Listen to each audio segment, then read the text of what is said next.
ನಮಸ್ತೆ ಪ್ರಸನ್ನ. ನಿಮ್ಮದು ಚಿತ್ರದುರ್ಗ ತಾನೆ? ಈಗ ನಾನು ಬಯೋಫಿಟ್ ಕಂಪ್ನಿದು ನಿಮಗೆ ಪೆಟ್ ಕೊಟ್ಟಿದ್ದೇನೆ.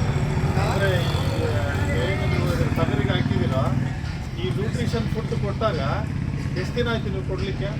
ಒಂದು 40 ದಿನ ಕೊಟ್ಟಿದ್ದೆ. ಹೌದಾ? ಈಗ ಏನು ವ್ಯತ್ಯಾಸ ಆಗಿದೆ ಇದು ಕೊಟ್ಟಾಗಲಿಂದ ನಿಮಗೆ ಏನು ಅನ್ನಿಸ್ತಾ ಇದೆ? ಕೊಟ್ಟಾಗಿಂದ ಮೇವು ಚೆನ್ನಾಗಿ ತಿಂತತೆ, ನೀರು ಚೆನ್ನಾಗಿ ಕುಡಿತತೆ, ಒಳ್ಳೆ ತೂಕ ಆಗೈತೆ. ಓಕೆ. ಎಷ್ಟು ತೂಕದಲ್ಲಿ ಡಿಫ್ರೆನ್ಸ್ ಎಷ್ಟು ಬಂದಿದೆ ಅಂದಾಜು? ಅಂದ್ರೆ ಒಂದು 5 kg ತೂಕ ಆಗೈತೆ. Very good. 45 ದಿವಸದಲ್ಲಿ. ಹಾಂ ಆಮೇಲೆ ಆರೋಗ್ಯ ಹೆಂಗೆ? ಆರೋಗ್ಯ ಚೆನ್ನಾಗಿದೆ. ಮೇವು ಯಾರು ಹಾಕಿದ್ರು ತಿಂತದೆ. Very good.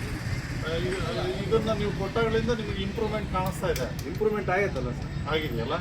ಇದು ಬೇರೆಯವರಿಗೆ ನೀವು ರೆಕಮೆಂಡ್ ಮಾಡ್ಬೋದು, ಅಂದರೆ ಬೇರೆ ಕುರಿ ಕೋಳಿ ಮೇಕೆಗೆಲ್ಲ ಇದು ಅನುಕೂಲ ಆಗುತ್ತಾ ಇದು ತಗೊಂಡ್ರೆ? ಅನುಕೂಲ ಆಗುತ್ತೆ ಸರ್. 100% ಅಲ್ವಾ? 100% ಆಗುತ್ತೆ. Okay okay okay. ಅಂದರೆ ಇದರಿಂದ ಏನು ಇಷ್ಟಪಡ್ತೀರಿ ನೀವು ಹೇಳೋಕ್ಕೆ ಬೇರೆ ಜನರಿಗೆ? ಎನರ್ಜಿ ಚೆನ್ನಾಗಿರುತ್ತೆ, ಅದಕ್ಕೂ ಹ್ಞೂ ಭಾಳ ಚೆನ್ನಾಗಿರುತ್ತೆ. ಎಲ್ಲರೂ ಯೂಸ್ ಮಾಡಬೇಕು. ಯೂಸ್ ಮಾಡ್ಬೇಕು. ಕುರಿ ಸಾಕಾಣಿಕೆ ಯಾರನ್ನು ಮಾಡ್ತಾರೆ ಓಕೆ. ಹಾಕಿದ್ರೆ ಚೆನ್ನಾಗಿ ಮೇವು ತಿಂತಾರೆ. ಓಕೆ. ನೋಡ್ಕೊಂತ ಕುಂತ್ಕೊಳಕ್ಕಾಗಲ್ಲ. ಹಾಂ ಹಾಂ ಯಾರು ತಿಂತತೆ ಯಾರಿಲ್ಲ. ಹಾಂ ಇದು ನೆಡ್ಸರ್ ವ್ಯಾಟ್ ಪ್ರಾಡಕ್ಟ್ ಚೆನ್ನಾಗಿದೆ ಅಂತ ರಿಸಲ್ಟ್ ಹೇಳ್ತೀರಿ? ಚೆನ್ನಾಗೈತೆ. ಓಕೆ. ನಾವು ಬೇರೆವೆಲ್ಲ ಹಾಕಿದ್ದೀವಿ, ಹಾಂ ಇದು ಚೆನ್ನಾಗಿದೆ. ಬೇರೆ ಪ್ರಾಡಕ್ಟು ಹಾಕಿ ನೋಡಿದಿರಿ, ಬಟ್ ಬೇರೆದಕ್ಕೂ ಇದಕ್ಕೆ ವ್ಯತ್ಯಾಸ ಇದೆ ನಿಮ್ಗೆ? ಇದಕ್ಕೂ ವ್ಯತ್ಯಾಸ ಐತೆ. ಹೌದು ಸರ್.